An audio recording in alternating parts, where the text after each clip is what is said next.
Hello friends, welcome to my channel. Myself Dr. Santosh and I am consultant physician. Friends, Covid का second wave अब peak के काफ़ी दूर हो चुका है और काफ़ी इन्फेक्शंस कम हो गए, रिकवरी रेट बढ़ गया है और वैक्सीनेशन भी तेज़ी से हो रहा है। तो चांसेस हैं कि थर्ड वेव आएगा जो, तो उसमें लोगों को इन्फेक्शन कम होगा, सीवियरिटी ऑफ इन्फेक्शन कम होगा। फ्रेंड्स, मैंने सोचा कि ये टाइम निकालते हैं और कोविड रीइन्फेक्शन के बारे में बताते हैं, क्योंकि काफ़ी लोगों को पता नहीं कि कोविड रीइन्फेक्शन हो सकता है कि नहीं हो सकता है।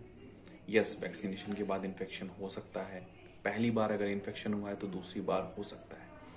लेकिन एडवांटेज ये है कि अगर किसी को पहली बार इन्फेक्शन हुआ है तो दूसरी बार इन्फेक्शन ज़रूरी नहीं है कि सीवियर हो, माइल्ड मॉडरेट में ही वो इन्फेक्शन खत्म हो जाएगा। और यही सेम एडवांटेज हमारा वैक्सीनेशन देता है, जो कोविड वैक्सीनेशन है, चाहे वो कोई भी वैक्सीन हो, कोविशील्ड, कोवैक्सीन, स्पुतनिक 5 या जो नए वैक्सीन अभी आने वाले हैं।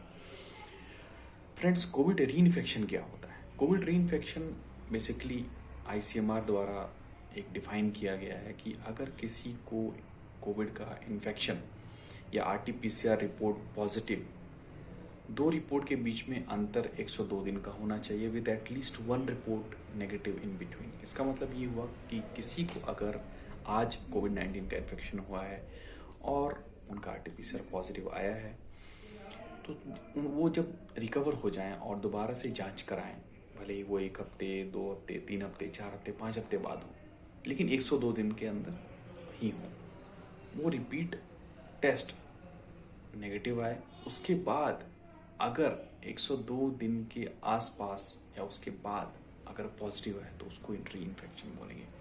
तो इसका मतलब ये हुआ कि एटलीस्ट गैप कितना होना चाहिए? 102 दिनों का गैप होना चाहिए दो आरटीपीसीआर पॉजिटिव के बीच में, with at least one negative report 102 दिन के बीच में, अंदर में।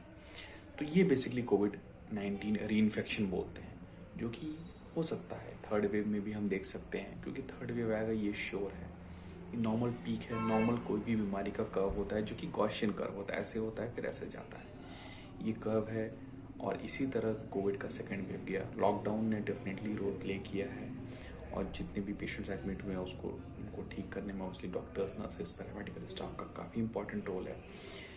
बट एक नॉर्मल कोर्स डिजीज़ का होता है और सेकेंड वेव में केसेस काफ़ी तेज़ी से क्रैश किए हैं, तो ये अच्छी बात है। तो डेफिनेटली वैक्सीनेशन, लॉकडाउन, लोगों की आपस की जो social distancing, mask, sanitization use definitely role play करता है इन सब चीज़ों में।